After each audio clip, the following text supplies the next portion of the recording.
You get disconnected from the field sometimes in your construction business. And you know that's happening when profit starts to fade, customer issues come up.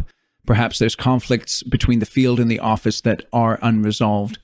And one of your key jobs as a construction company owner is to stay connected as much as you can. Now, obviously, you're not going to walk every single job site that you're on if you're running a multi-million-dollar construction company. But there is times to get out into the field. There are times to sit face-to-face with your customers. And that is what we talk about today in this episode of Construction Genius. My guest is Ben Juncker. He is the co-founder and CEO of Craftsman's Choice, which is a leading exterior remodeling contractor in Minnesota.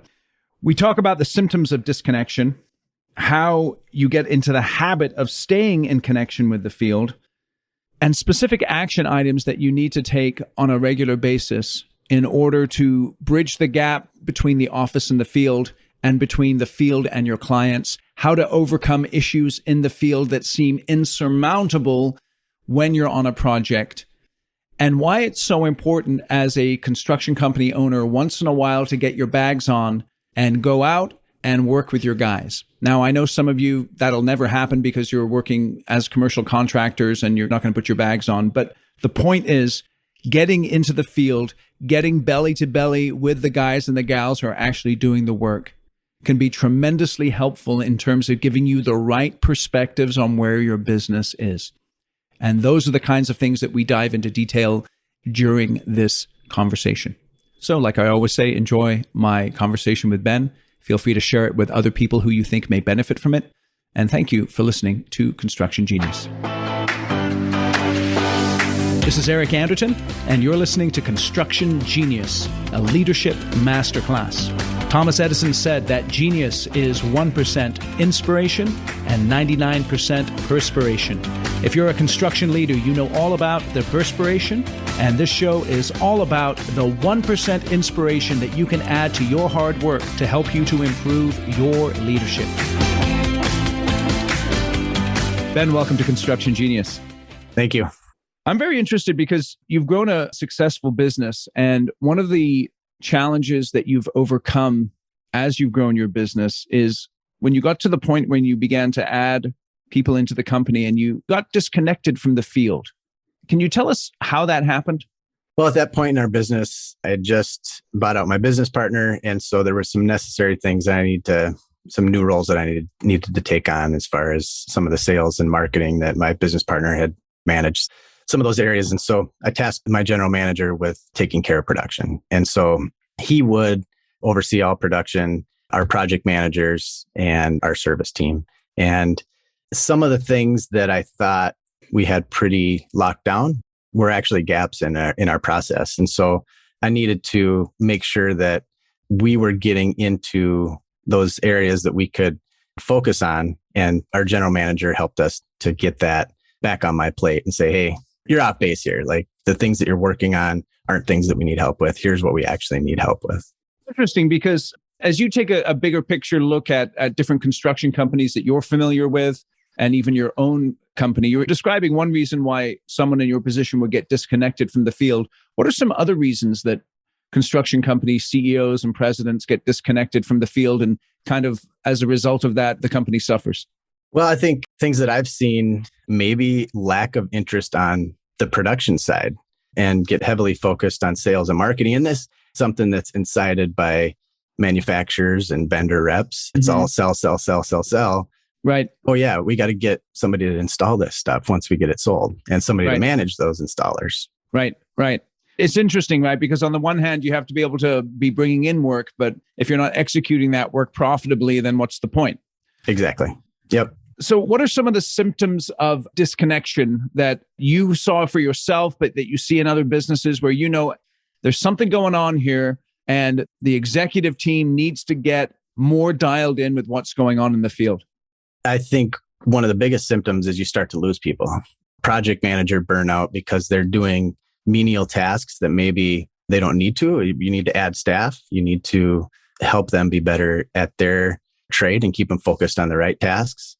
I think unsatisfied customers, the quality drops where it used to be something that you took your pride in. whether that's correct oversight or it's not vetting installers, not vetting the people that are doing the work, your quality is suffering because you're missing something in that, whether it's a punch list process, whether it's not having the correct manager in there. Those things manifest themselves, I think, in quality and losing people. That's interesting. So you talked about the burnout of your project managers, the quality of what you're building, and then the satisfaction of the customers. Those are the three things that I just heard in what you said there. Yep. So let's talk about the burnout a little bit. You use the phrase menial tasks. How is it that those menial tasks cause burnout with project managers? So the things that we see in our business are maybe material shortages on the job site. And that, to me, part of our process needs to be preparing those projects ahead of time. So when we turn it over to the project manager, he's got the things that he needs. He's ready to go. And so if he's spending time running materials, or he gets a call from the guys on the site at 4:30 that they need this to finish the job, he doesn't get home till 7. That's not a fun day. And so putting those jobs together, involving the project manager so that he's involved and can have foresight into that project so that he's not making those 7:30 runs and missing dinner. What do you do to make sure that that's not happening? How do you avoid that?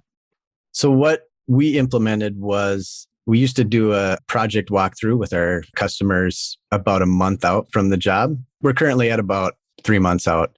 Now we've pushed that forward to 2 weeks after the contract signing. So some of those things that a project manager would see can be addressed earlier in the process, and he can get those things on the material list. And it's helped quite a bit just to be more prepared, because sales and production are going to look at that project totally different. So when the salesman puts his packet together and the things that he thinks is going to be needed there is much different than the production side, how they look at a job site. Let's talk about that. Why is it that sales and production look at a job completely differently? Salesmen are trying to get the check. And so when they go out, their focus is, at least in our business, design, addressing the customer's needs. And if you have salesmen that haven't been in the business, they haven't had the tool belt on, they're not going to necessarily know some of those things. And to be honest, I'm okay with that. It's two separate jobs, two separate silos that they're working in there.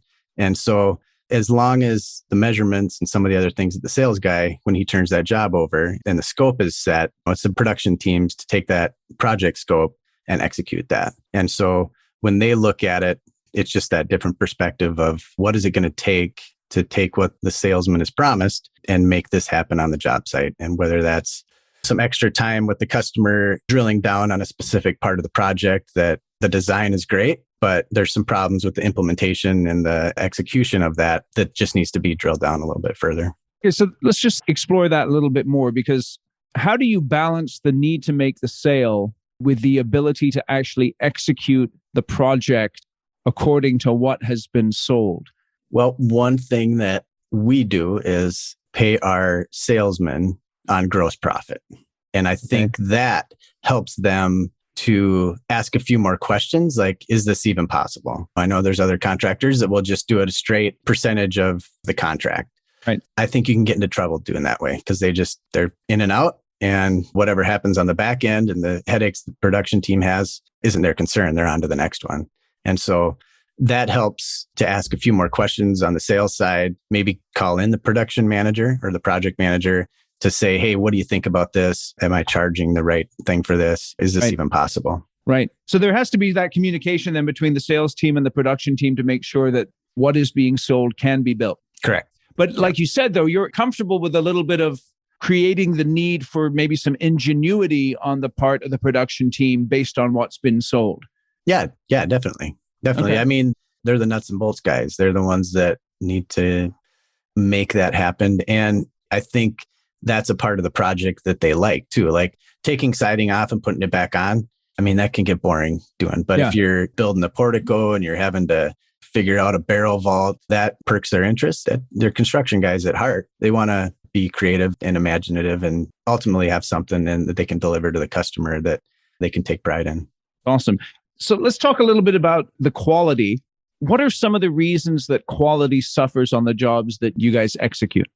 Oversight of the project manager, because he doesn't have the time to be out there with the crew and walk the job and notice those things while the project's going on because he's delivering a dryer vent to another job that should have been on the original order. So it's kind of a cycle where once you fall behind, your quality drops because you're chasing things for a different job that should have been already out there. And so that's where we found ourselves as we've scaled up a little bit. We need to plug those gaps, and it's on us and the executive team to figure out where those gaps are and how we can improve upon that. Okay, so let's talk about that. As you were looking at the gaps, what did you do to begin to address those? So we've implemented some additional technology as far as a collection software, company cam, that allows everybody to see inside that job. And that integrates with our CRM. So everyone from the office manager to all of our service team, once a picture's taken, they're able to see that. And so what that's allowed to happen is we have the sales guy do those, and they're able to take an unlimited amount of photos to put in the job file that helps those guys prepare ahead of time to see if that's a 4-inch vent or a 6-inch vent or whatever that little thing is that they're going to need there.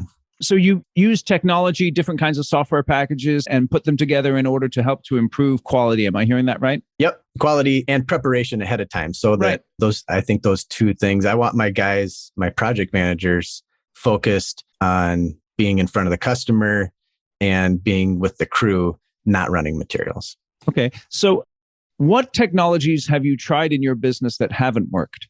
We were slow to adapt to technology because some of the cost for some of these CRMs are so high that we stumbled along until we found the right one.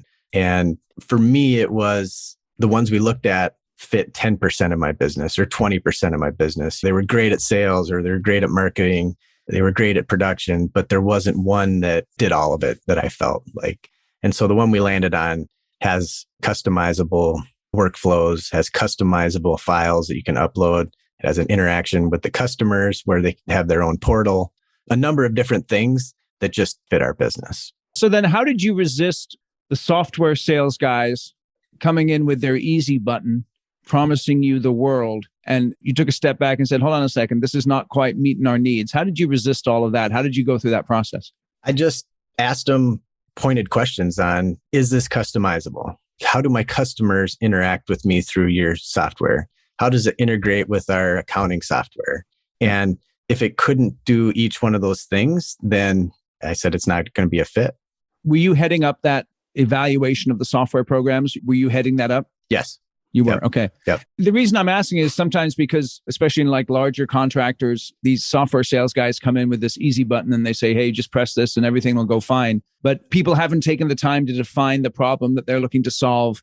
They haven't taken the time to ask, will this really work in my business? And it sounds like you did some good work around that in order to bring in a package that not only could meet your needs, but then could be customized to fill in the gaps where it didn't, out of the box, so to speak, meet the specific things that you wanted. Right. And that's a lot of homework. It's a lot of work. We, thankfully, that January that we started looking into a software, we had 3 weeks here in Minnesota that were 20 below. And so all the guys were in the office. We had whiteboards everywhere. And we said, what do we want to happen on every job? And so we had everybody from our newest hire on the service team to our general manager, sales guys. What are the things that need to happen?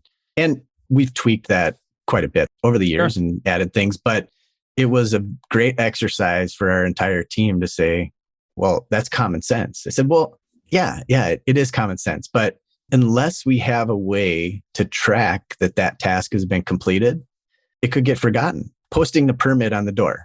Of course, it's common sense. But until you have something that says, hey, post the permit, and you click that, there's no way to follow up on the back end to see that that's actually been done. Yeah, no, that's really good. When you brought in people from the field, what insights did they bring in those discussions that you hadn't thought about? A lot of it was around sales and the things to our earlier discussion about sales promising things that when they got out on the job site changed. That well, you want us to build a deck here. Well, the soil's horrible. Like we have to do these special helix coils here. It was more productive for the sales side than it probably was for the production side, other than they weren't going to get these job packets and say, oh my gosh, what did they sell? What are we doing here? Right. The sales side is able to glean that information. And so the next time they go in, they're able to ask that customer those questions and say, hey, we might want to have this checked out before we get too much further. That's interesting. So going through the process of figuring out what that you needed the software to solve, you were able to build some bridges internally between those natural silos between sales and production then. To me, again, that's when from a partnership to me being the sole owner, we started doing trips every other year. So every other year, take the guys to Mexico and the whole team goes and their spouses. And so that really helps to build that camaraderie and have the guys all hanging out together. So they don't feel like they can't pick up the phone and say, dude, what'd you sell? Like, come on, what are we doing here? There's not those natural barriers that sometimes an installer wouldn't make that call. No, I understand. That's cool. I'm curious, you started your business many years ago as a partnership and then transitioned out of that. Why did you transition out of a partnership into a sole ownership? It was mainly driven by my former business partner. He had been doing in construction and doing this his entire adult life, and he just got kind of a wild hair. So he went out to Montana and lived out there for a few years and ran a spray foam business for a little bit, and then ultimately ended up coming back to Minnesota. And now he's one of my sales guys. So he's still back in the business. That's interesting. Yeah. That's interesting. What do you see as the main difference in your experience between being in a partnership and being the sole owner? For me, I think it really allowed me to grow into some of the areas that maybe I wasn't as strong in. The sales and marketing side, that was kind of what Matt was able to take care of. But being able to make that decision, and that's your decision, I think you put more research into it rather than if you have somebody else to bounce it off of and kind of go back and forth. You're going to look at it a little bit more because it's you, right? Like you're the one that the buck stops with. So you need to make sure that the decision you're making, we have 100 individuals whose lives depend on me making good decisions. So I feel it's my duty as a leader to take the time to do the research that's needed for some of this big stuff. Do you have a process in place that you use for decision making? How do you go about making those big decisions, like you said, that could affect hundreds of lives? So I kind of look at what other businesses in our field have done. I'll check with some of the national manufacturers, things that they've seen. And really, I think I've learned the most in my business from watching other companies make mistakes and mistakes that we've made. And so try to look at what didn't work, which sometimes is like the blueprint. Like people think it's the blueprint, but when you really dig in, it really hasn't been that successful, but everybody keeps following that same pattern. You give me an example of something like that? So I feel the one call close, the hammer on people, what you get with that is you need to have a ton of marketing to feed that because you're probably not going to get a lot of referral business. And a lot of the major remodeling companies, some of the big boys, that's the thing. They have TV ads, they have all the big marketing things because they always need fresh new customers because there's not a lot of referrals because they get at the kitchen table and it's the one call close, get people to sign up, and then we'll find somebody to install it. So the quality's not great. And so we've taken the opposite approach, start with the installation and really incentivize our customers to get referrals and do a quality job. That's interesting. So that's one of the wonderful things about being in business is that you can choose how you want to do the business. Yeah. And you can question the conventional wisdom and decide to try other things and see what works for you. Yeah. And some of those cases, what good is a high margin if all of it is going to advertising and marketing? High margins are great, but if you're spending it on things that just cycling around, I didn't see the value there. So, right. It's interesting. Which do you prefer? Do you prefer being in a partnership or being a sole owner? Being a sole owner. Yeah. Yeah. So if you had to do it all over again, knowing what you know now, you would just start as a sole ownership? There were so many valuable lessons and things that Matt and I went through together. We'll always share a bond together. We started, our first work truck was a 1969 F100. We called it the Dreamweaver. It had the 3 on the tree. There were many days coming home from the job site, 95 degrees, that we were stuck to the seats in that thing. On just the perseverance learned, like we just knew this was going to succeed and nothing was going to stop us. And so I think it would be a little tougher to do by yourself without that constant giddy up back and forth to the point where I'm at now. Obviously, things have changed and I'd prefer that. But those early days of our business I look back very fondly on them. So interesting because One of the challenges, when I'm talking with the construction company owners who are in partnerships, is that a partnership is challenging. It's like having a second marriage. Yep. But just what you described there is so interesting, because if you hadn't had the partnership to begin with, then perhaps you wouldn't have gotten to the point that you're at now with the success of your experience, because you had that support along the way there. Yep. So let's talk about customer service a little bit. Principles of customer service are universal across all industries and across all construction types. Tell me a little bit about how you have evolved your customer service process over the years to lock in those relationships and then to get referrals, which are so critical to every business.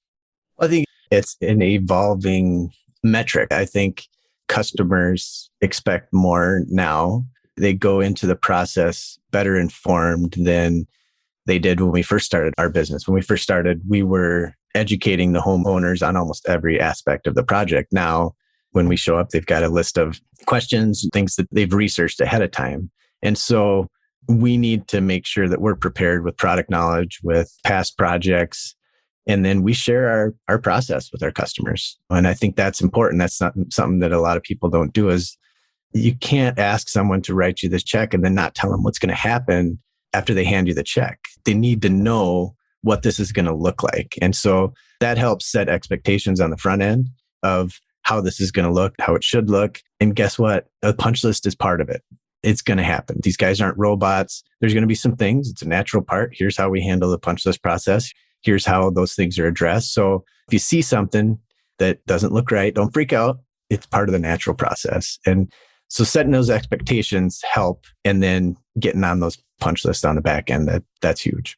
I like that idea of being transparent. How do you balance the need for transparency, or that philosophy of transparency where you're open with your customers, with the fact that sometimes in construction, the sausage is getting made and I'm not sure I want to show you exactly how the sausage is getting made? Not that I want to hose you or anything like that, but there's a time to be transparent, so to speak, and there's a time not to be. Is that correct? Or how do you look at that? Yeah, definitely. Definitely. Like those little adjustments that the project managers will make with the guys on site, those little corrections. We don't run into the customer's house and say, hey, Ivan screwed up this piece. We need to rip it off and replace it. We just do it. Some of those things we try to head off right when it's happening.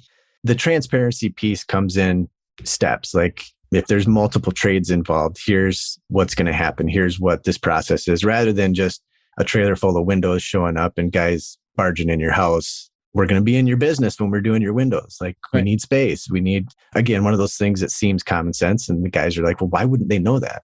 They've never been through a window project. Sure, it's common sense to us, but yeah, you've got to move your dresser away from your window so that we can get back there. But unless somebody tells them that, it's not on their radar. Yeah, it's interesting because we're fishing in a bowl of water and we're so familiar with the water. And then you plunge someone else in there who's never been in water before and they start freaking out. So you got to let them know what the experience is going to be like. Yeah, especially when you got a bunch of people ripping your house apart, you're a little on edge.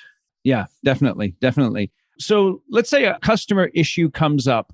How do you handle, let's say it's a major issue, like you guys have screwed up something. It happens. It's construction.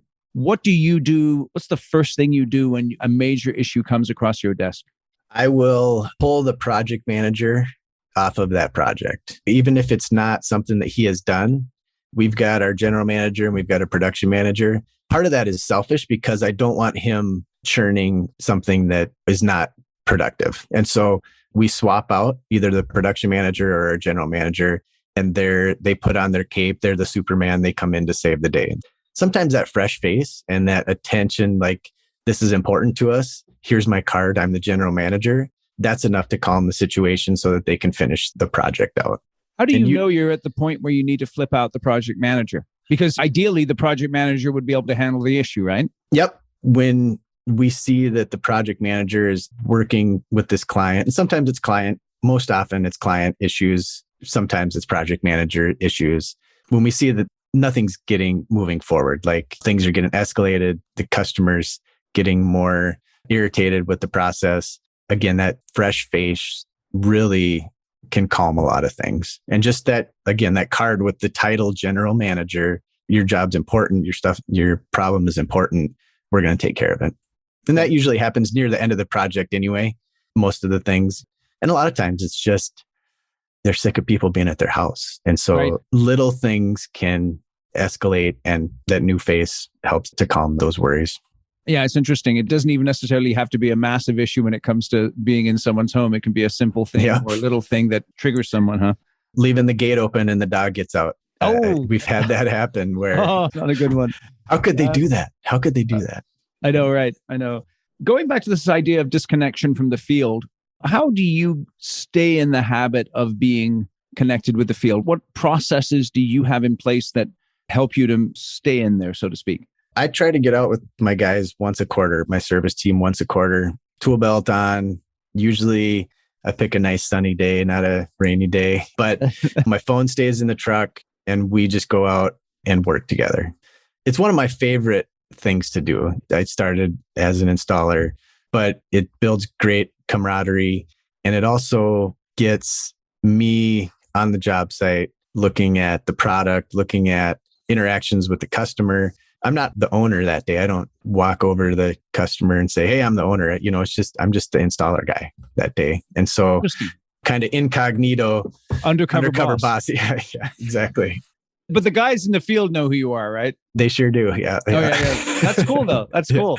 It's like when you're playing sports, right? You bring the ringer on. You've got the guy. It's like kids are playing baseball right now, and they were complaining. One of my kids, he plays JV, and they were complaining that in a tournament, this one school brought down some of their varsity players to play JV so that they could win the tournament. You know what I mean? Right.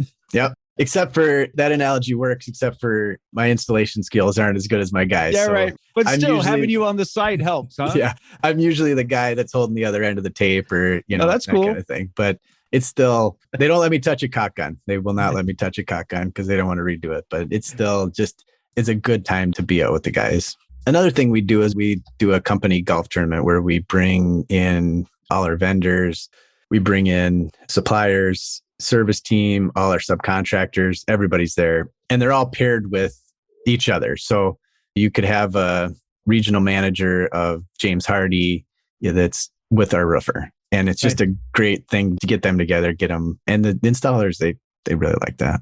That's terrific. So going out into the field helps to stay in contact with the field. What do you learn when you're out there that helps you to run a better company? I think as a business leader, empathy is one of the greatest traits that you can have. And so when you're looking at a project and you're asking these guys, why is this taking so long?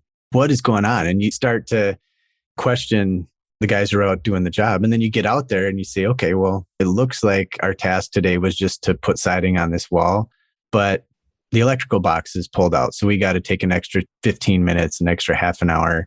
It helps for me to gain that perspective that it's remodeling. Things aren't just going to work in lockstep. And I need to make sure that I put myself in their shoes, and that as long as they're trying and moving forward, we got to be on the same team together. And I need to look for ways to make their job easier, not for them to make my job easier. So tell me what you mean by empathy. Seeing something from somebody else's situation. So putting yourself in their place and being able to see a certain outcome or something from their path to it. And so how do you balance the need for empathy with the need for excellence? Well, I think it starts with your selection of your people. I think if you surround yourself with people that honesty and hard work, it's a little cliche, but it's unique, especially in the construction industry. It seems like the other things will work themselves out. And if you put them in a position to win, put good people in a position to win and set some ways for them to excel and give them the tools to excel, it works out most of the time. How long does it take you to figure out whether someone is honest and hardworking? Sometimes a couple years. Interesting, huh?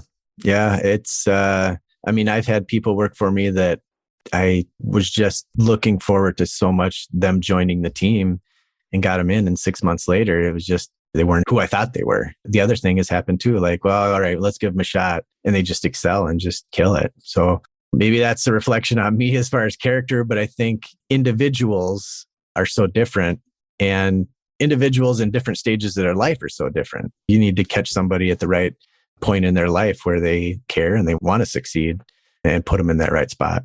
What have you learned about hiring that helps you to be a little more tuned into whether or not someone is going to be one of those 6-month wonders where they show up for a bit and then their mask drops and you really see who they are. I think how much they talk about themselves is a fairly good indicator. How they talk about their previous employment or their previous wins. Do they talk about they were part of a team that did this or I did this? How do they jump around a lot? When you jump around a lot, it can mean either it can be performance based or it can be you're looking for something that you may not be able to find at these different things. But if they're at different jobs every year, that's usually a pretty good indicator that they're probably going to be at my job for a year. Yeah. Yeah. It's interesting.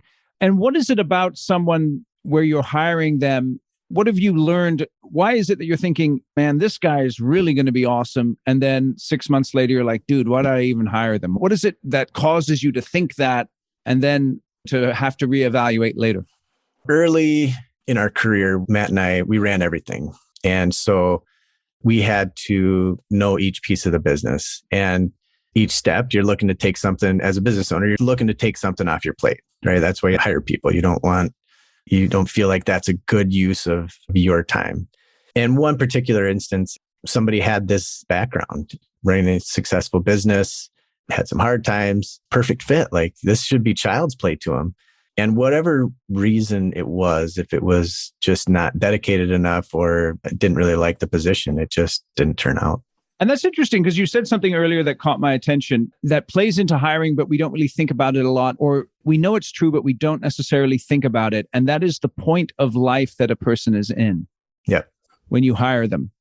Well, I look at my life, I look at the lives of my employees. And when you're young, you're better able to just go out to the job site and just work all day, 10, 12 hours, just pound. But as you have a family, other things, there's other resources that your time takes. And if matching in that person's life with a job responsibility, I think is important for a leader to recognize. I can't hire this guy with 3 kids that are all in sports and expect him to be at the job site 12 hours a day, swinging a hammer. That's an unrealistic expectation. He could probably do it, but we want our guys to have that proper work-life balance and to be able to enjoy their work and not have their wife on their case because they're getting home late every night. And we believe in redemption at our company.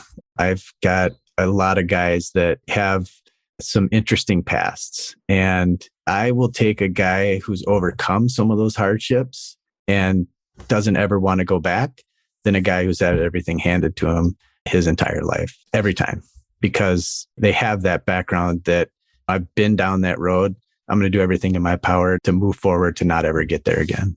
So how do you handle that? Because I know plenty of people like that. Some people make it, some people don't. So you meet someone and they're really appear to be on the path, so to speak. Yep. And then for whatever reason, they fall off of it. So how do you handle working with folks like that who perhaps their struggles are a little more obvious than other people? Yeah. In terms of knowing when to support and when to support, so to speak. So one thing that we're able to do and kind of maybe oversee that process. So if somebody's a year out from some really bad life choices, right, they're at a point where they are looking to make a change, we will put them in contact with one of our subcontractors and start off as a laborer or have that and kind of gauge how are they dealing with that? Because I think humility's got to be a big part of that path to success. And if you say, well, I'm not going to pick up shingles, then maybe you're not serious about coming to work for us. And so that gets us an ability to kind of have oversight and see, okay, is this really going to happen? Are they going to work hard? Are they going to work their way up on that crew? And then see if there are changes, if they're able to keep the change and make things move forward. So you have a relationship with your subs where they're willing to take on some guys like that for you just to test them out, so to speak? Yeah, absolutely. Our subcontractors, we view them as part of the 3-legged stool, the company, the customers, and our subcontractors. I've got subs that have worked for me for 20 years. They are as loyal as it gets, and we help them work on their business. I think that's one thing that a lot of contractors, they don't help their subcontractors work on the business side. That's the part they're not that great at, right? Like taxes. There's a reason they're subs, huh? Exactly. Yeah. Taxes, like a retirement program, insurance. We've got a thing on our insurance or on our CRM that we can't assign subcontractor unless his insurance is current. And that helps them to be able to keep that stuff up and being able to work with them on the business side of things just a little bit. It's not a huge time thing, but it helps to build that long-term relationship. Right. And then you use the word redemption. What do you mean by that word redemption? Someone who's had hard times, had made poor choices that have got him into situations that, whether that's jail or substances, and are starting to work their way back. I think sometimes we are afraid to take that on. And in some cases, big corporations, they just won't, right, whether it's insurance reasons or different things. I'm in a place where I can take a little more chances on some of the guys, and my business doesn't suffer from that. But those, again, stories of redemption where somebody's had a hard thing, they've been in a bad spot and they've worked their way out of that. The lessons learned by that individual through that process are character building and somebody who I want as a part of my organization. Do you have an example of anyone who's been in your business for a while and they're in a leadership role who, when they first started, was someone who'd like just gotten out of jail or been dealing with drug issues and stuff like that? Yeah, absolutely. He wouldn't mind me sharing this because he's pretty proud of his path, but grew up in Minneapolis, was actually a drug dealer for a time. His girlfriend at the time got pregnant. I think he was 17, she was 16.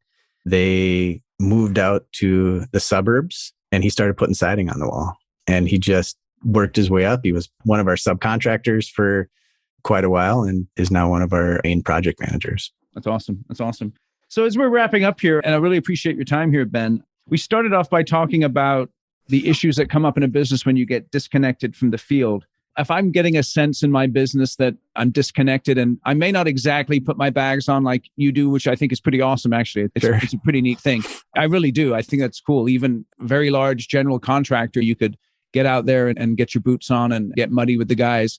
If I know I'm disconnected, what would you recommend as the first step I take to get that connection back with the field?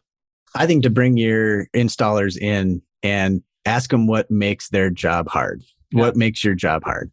Mm-hmm. And I think it'll be a great exercise to figure out something that you thought you knew, you really didn't.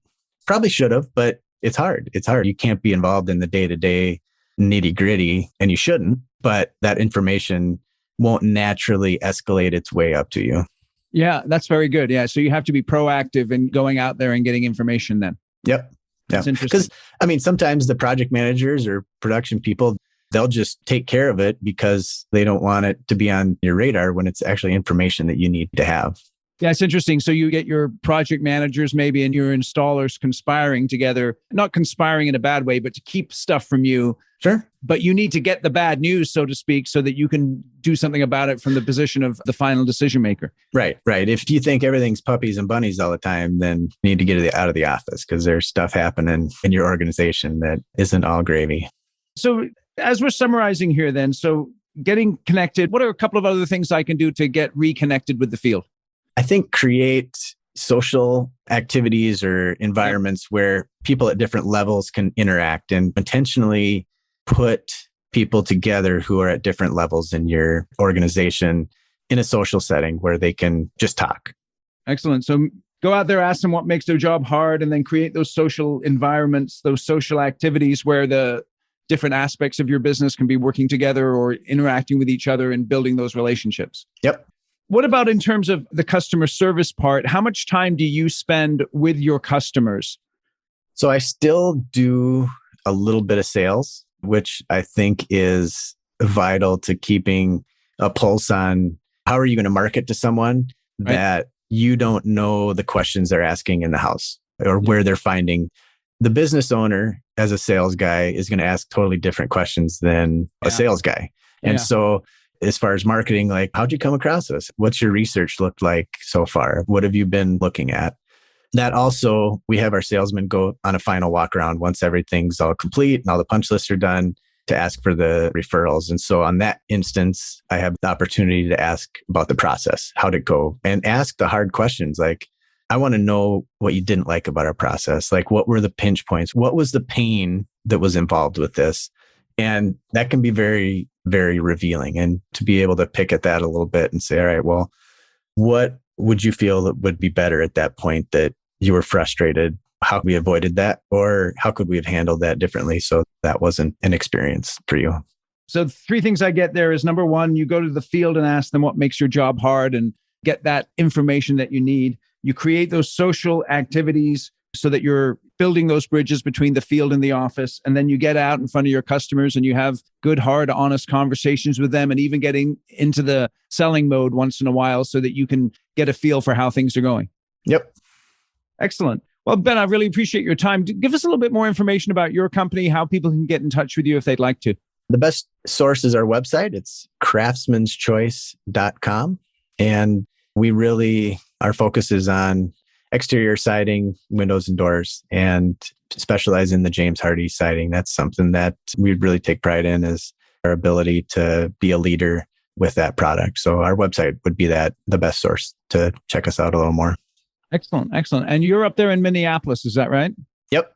Okay. Yep. So I'm visiting Minneapolis. What's the one restaurant I've got to hit if I'm up there for a client meeting or something like that?